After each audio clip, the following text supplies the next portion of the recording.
নমস্কার, আমি ডক্টর চন্দন মিশ্র, কার্ডিওলজিস্ট, কল্যাণী। আজ আপনাদের বুকে ব্যথার কারণ সম্বন্ধে বলব। বুকে ব্যথা মানেই সবসময় যে হার্ট অ্যাটাক তা নয়। হার্ট অ্যাটাক ছাড়া অন্যান্য যে কারণগুলো আছে সেগুলোকে আপনাকে এক্সক্লুড করতে হবে। প্রথমেই ভয় পেয়ে যাবেন না। গ্যাস, অ্যাসিডিটি, অম্বল, গলব্লাডার স্টোন, এগুলোর থেকে বুকে ব্যথা হতে পারে। একটা গ্যাসের ওষুধ খেয়ে আপনি খানিকক্ষণ অপেক্ষা করতে পারেন, দেখতে পারেন এটা কমছে কিনা। যদি একদম কমে যায়, বা লিকুইড অ্যান্টাসিড কিছু খেয়ে যদি একদম কমে যায়, তাহলে বুঝতে হবে এটা গ্যাস অ্যাসিডিটির ব্যথা। ফুসফুসের ব্যথা, ফুসফুস সম্বন্ধিত, যেমন কনসলিডেশন বা নিউমোনিয়া, নিউমোথোরাক্স, প্লুরিসি বা প্লুরাল ইফিউশন, এই ব্যথাগুলোর সঙ্গে সাধারণত জ্বর থাকে, বা বুকের একদিকে ব্যথা হয় এবং নিঃশ্বাস প্রশ্বাসের সঙ্গে ব্যথার তারতম্য করতে পারে।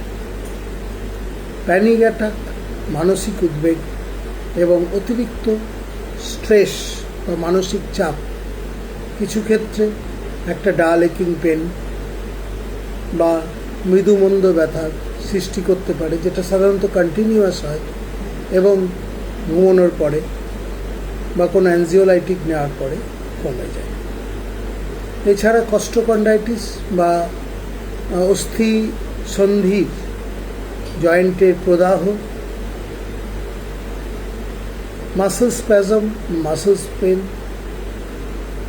জ্বর বা অন্যান্য ফিভার থেকে যে জেনারেলাইজড বডি পেন হয় তার একটা অঙ্গ হতে পারে। তো এগুলোকে আপনি সাধারণত এক্সক্লুড করতে পারেন কিছু সিমটমস বা লক্ষণ দেখে এবং কিছু পরীক্ষার মাধ্যমে।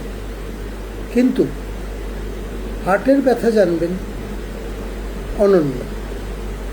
15 থেকে 20 মিনিটের বেশি আপনার বুকের মাঝখানে বা বাঁদিকে তীব্র ব্যথা, এ ব্যথা জীবনে একবারই হয়। মানে ফিলিং অফ ইম্পেন্ডিং ডেথ হয়, মানে মনে হয় আমি এক্ষুনি মরে যাব। সেই ব্যথাটা বাঁ কাঁধ, চোয়াল, বাঁ হাত, এমনকি বাঁ হাতের আঙুল পর্যন্ত যেতে পারে। পিঠেও হতে পারে। পিঠে দুটো রিবের মাঝখানে, সাধারণত বাঁ দিকের ধমনী, লেফট অ্যান্টিয়ার ডিসেন্ডিং আর্টারি যদি ব্লক হয়, হতে পারে।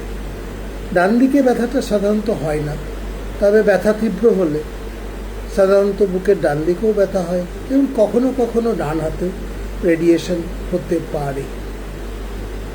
যদি এগুলোর সাথে গা বমি বমি ভাব, শ্বাসকষ্ট, দুর্বলতা, মাথা ঘোরা ইত্যাদি থাকে, তাহলে আপনাকে বুঝতে হবে যে এ ব্যথা নিশ্চিতভাবে হার্ট অ্যাটাকের ব্যথা এবং সঙ্গে সঙ্গে আপনাকে চিকিৎসকের কাছে বা হাসপাতালের দ্বারস্থ হতে হবে।